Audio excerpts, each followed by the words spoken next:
They thought kamikaze attacks would break American morale. They didn't. Pacific War, 1944 to 1945.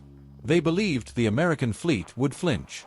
They believed that if sailors were forced to watch enemies willingly die, if steel decks were covered in fire and smoke, if the sea itself became a grave, then fear would do what bombs could not. They believed the United States would slow down, hesitate, maybe even pull back. What they failed to understand was this. By 1944, American sailors were no longer fighting to prove themselves. They were fighting to finish the war, and nothing, not even death flying straight at them, was going to stop that momentum. By the final year of the Pacific War, Japan stood on the edge of collapse.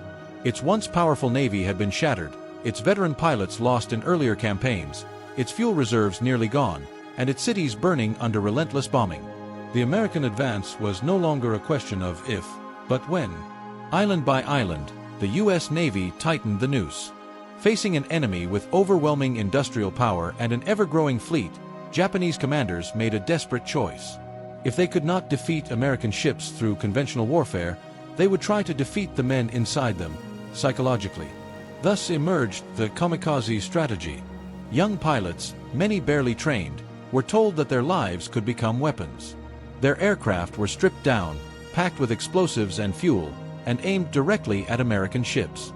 These missions were not designed for survival. They were designed to shock, to terrify, and to convince American sailors that no defense was enough against an enemy willing to die. The goal was not just to sink ships. The goal was to break morale. When the attacks began, the impact was undeniable.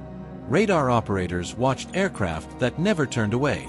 Anti-aircraft gunners fired until barrels glowed, only to see planes continue straight in. Explosions tore across flight decks. Fires erupted in seconds. Sailors witnessed something they had never faced before, an enemy who did not seek victory, only impact.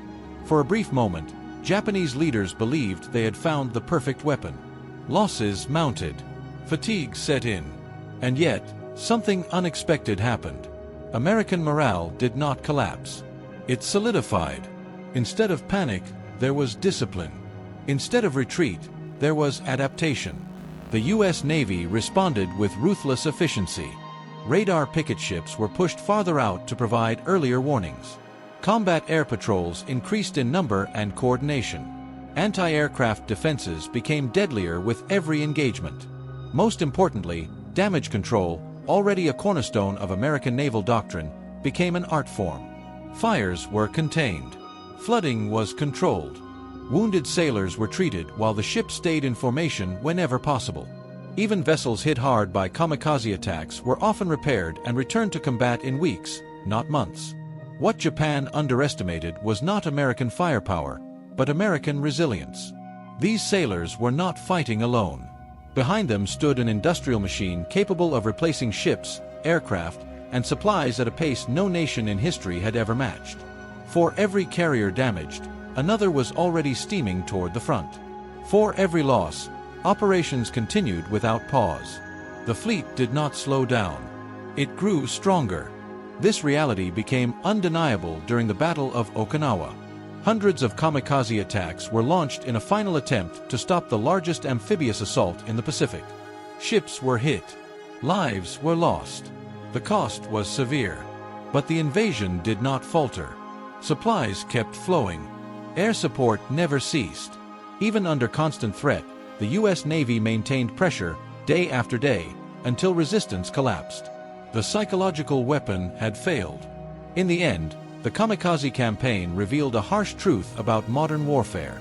Willingness to die is not the same as the ability to win. Japan sacrificed thousands of young men in one-way missions, yet gained no strategic advantage.